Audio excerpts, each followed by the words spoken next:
Real Madrid telah merilis jersey tandang anyar. Klub Real Madrid telah merilis seragam tandang mereka menjelang musim 2024. Raksasa Spanyol ini akan mengenakan kaos oranye pada pertandingan tandang mereka musim depan, menampilkan desain yang berani dan cerah karena mereka berharap untuk mempertahankan gelar La Liga dan Liga Champions. Pola astral dan abstrak terlihat di seragam mereka, melambangkan bintang di langit malam.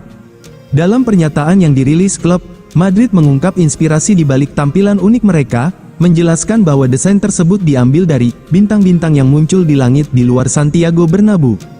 Klub melanjutkan, desainnya lahir dari gagasan bahwa tidak masalah di mana tim berkompetisi karena pendukung Real Madrid selalu terhubung dengan bintang-bintang di langit. Seragam tandang baru Madrid juga mengingatkan kita pada seragam ketiga yang mereka kenakan pada musim 2013, musim yang sama ketika mereka meraih gelar Liga Champions ke-10 mereka dengan cara yang dramatis. Pada musim mendatang, seragam ini akan dikenakan oleh bintang-bintang seperti Jude Bellingham, Vinicius Junior dan, tentu saja, pemain baru Kylian Mbappe. Juara Spanyol itu mengungkapkan seragam kandang baru mereka pada bulan Juni, di mana Los Blancos meluncurkan desain minimalis dan klasik yang menyoroti DNA lama tim. Jadwal pertandingan Madrid di La Liga kini telah diumumkan, dengan tim akan menghadapi Mallorca pada tanggal 18 Agustus untuk memulai musim ini. Namun, mereka pertama-tama akan menghadapi tim Serie A Atalanta di Piala Super UEFA pada tanggal 14 Agustus. Nacho Fernandes cabut, Real Madrid ingin boyong Mats Hummels. Real Madrid resmi ditinggal salah satu bek senior andalannya, Nacho Fernandes, yang memilih hengkang dan bergabung bersama klub promosi Liga Arab Saudi, Al-Qadsiah, pada musim panas 2024. Kehilangan Nacho membuat pelatih Carlo Ancelotti dilaporkan ingin mendatangkan Mats Hummels, seperti yang diklaim oleh La Gazzetta dello Sport. Saat ini Mats Hummels sedang berstatus tanpa klub, setelah kontraknya bersama Borussia Dortmund berakhir.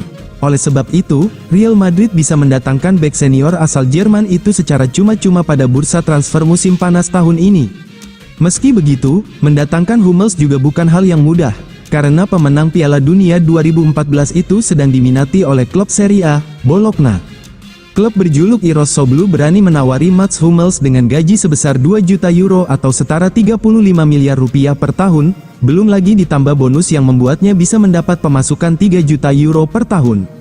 Apabila Bologna gagal mendatangkan Hummels, mereka masih memiliki opsi alternatif lainnya, yakni Jaka Bijol dari Udinese. Sementara itu, jika hal ini terjadi maka Real Madrid siap menampung Hummels di Santiago Bernabeu. Dengan pengalamannya di kompetisi level tertinggi, bek berusia 35 tahun itu bisa menjadi pemimpin di lini belakang Los Blancos.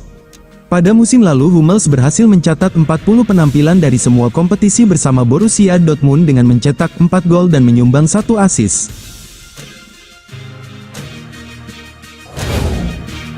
Iker Bravo buka peluang kembali ke Real Madrid. Real Madrid merekrut Iker Bravo muda untuk tim Castilla pada Agustus tahun 2022 dengan status pinjaman dari Bayer Leverkusen. Pemain muda ini, pada saat itu, dianggap sebagai salah satu striker muda terpanas di dunia sepak bola dan datang dengan status pinjaman. Setelah 1 tahun di ibu kota Spanyol, kesepakatan pinjaman Bravo diperpanjang untuk 1 musim lagi musim panas lalu, namun gagal memberikan dampak yang besar. Dengan Los Blancos memutuskan untuk tidak mempermanenkan penandatanganannya, Bravo kembali ke mantan klubnya Bayer Leverkusen awal musim panas ini. Iker Bravo berterima kasih kepada Alvaro Arbeloa, tidak menutup kemungkinan kembalinya di masa depan. Berbicara kepada media baru-baru ini, striker muda ini menceritakan pengalamannya di Madrid dan bagaimana Alvaro Arbeloa membantunya menyempurnakan permainannya selama mereka bersama. Alvaro adalah orang yang sangat spesial bagi saya. Saya sudah mengatakan pada saat itu bahwa ketika saya lebih buruk, dia banyak membantu saya. Semua fitur permainan yang diuntungkan karena melatih saya terlihat di lapangan, tambahnya tentang transformasinya, seperti diungkapkan Marca. Saat diminta memilih panutannya, Bravo tak segan menyebut 3 mantan bintang Real Madrid. Saya selalu menaruh perhatian besar pada Benzema karena gaya permainan saya dan idola saya adalah Cristiano Ronaldo. Tapi Morata adalah striker hebat bagi saya dan saya juga melihat banyak hal tentang dia. Terakhir, pemain berusia 19 tahun itu ditanyai di mana dia akan bermain musim depan. Meski tak banyak mengungkapkan, ia tak menutup pintu kemungkinan kembali ke Madrid. Saat ini masa depan saya tidak lebih dari pertandingan melawan Prancis. Saya sangat fokus di Eropa. saya sangat ingin kembali ke tim nasional dan saya punya pikiran 100% dengan itu. Dia memulai menyoroti kejuaraan Eropa U19 yang sedang berlangsung. Saya tidak tahu bagaimana cara memberitahu Anda tentang masa depan saya, tetapi Anda tidak akan pernah bisa mengatakan tidak kepada Madrid, tambahnya.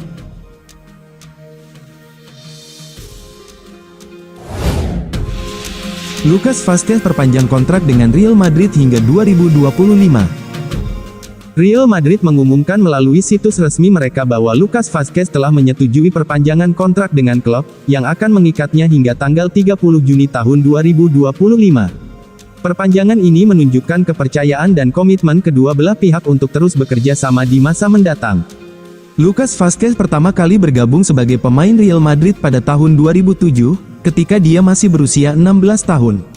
Dia memulai karirnya di tingkat muda, bermain untuk tim U17 sebelum akhirnya naik ke Castilla pada tahun 2014. Perjalanan panjangnya bersama Real Madrid mencerminkan dedikasi dan konsistensinya sebagai pemain.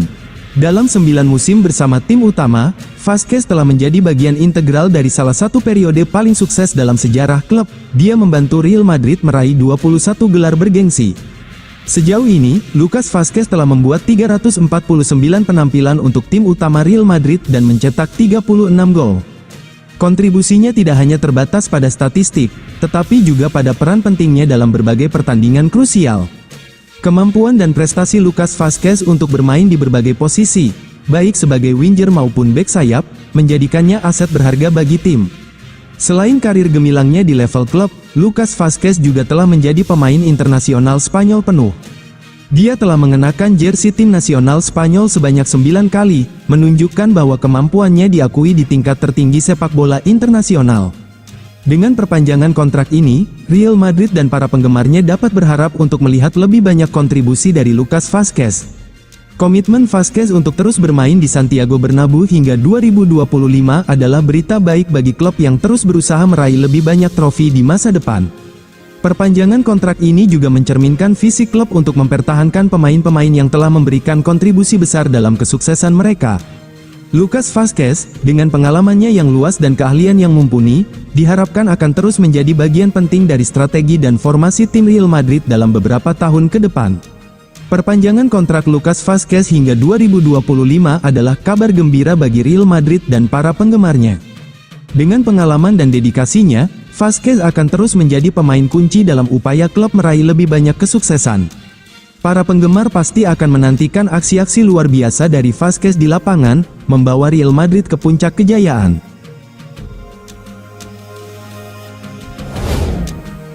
Langsung ngegas, Kylian Mbappé bisa angkat trofi di laga resmi pertama untuk Real Madrid.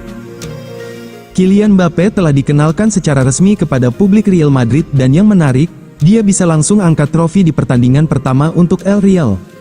Diyakini bahwa langkah transfer ke Madrid akan sangat menguntungkan Mbappé.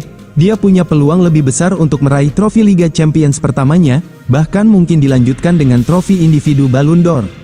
Nah, yang menarik, sebelum bersaing di UCL atau dalam persaingan Ballon d'Or, Mbappé bisa langsung mendapatkan trofi pertamanya di laga pertama bersama Real Madrid. Laga resmi pertama Mbappé musim depan adalah duel UEFA Super Cup, Real Madrid vs Atalanta. Ada trofi Piala Super Eropa yang dipertaruhkan dan Mbappé bisa langsung juara. Duel Piala Super Eropa dijadwalkan pada tanggal 15 Agustus tahun 2024 mendatang. Biasanya laga ini jadi penanda dimulainya musim baru, memang bukan trofi mayor, tapi tetap ikonik. Bagi Mbappé, andai Madrid bisa jadi juara, dia bakal meraih trofi Piala Super Eropa pertamanya, sekaligus memulai langkah awal dari kejayaan Madrid bersamanya. Memang ada beberapa pertandingan pramusim sebelumnya, Mbappé mungkin bermain, tapi bukan laga resmi, jadi, dia bisa meraih trofi di laga resmi pertama untuk Madrid.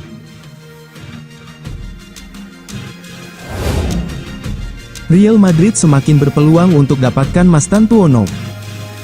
Setelah musim yang sangat sukses, Real Madrid dipenuhi dengan dana dan khususnya sangat menghormati beberapa pemain yaitu Leny Yoro, Alphonso Davies, dan Franco Mastantuono, pemain termuda dalam daftar keinginan mereka. Mastantuono sedang naik daun di Argentina dan terus menarik minat Merengues, dan tertarik untuk merekrutnya dalam jangka panjang.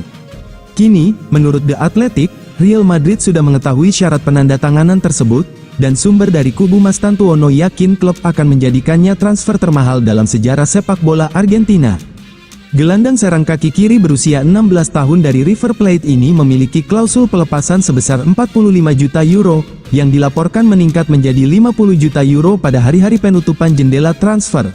Laporan sebelumnya menyatakan bahwa Madrid telah menyelesaikan persyaratan pribadi dengan Mastantuono dan yang menunggu hanyalah mengajukan tawaran resmi ke River Plate, yang kemungkinan akan menjadi aktivasi klausul pelepasannya. Setelah baru-baru ini kehilangan talenta Argentina seperti Claudio Echeverri dan Julian Alvarez, Real Madrid ingin menghindari komplikasi apapun dengan River Plate kali ini.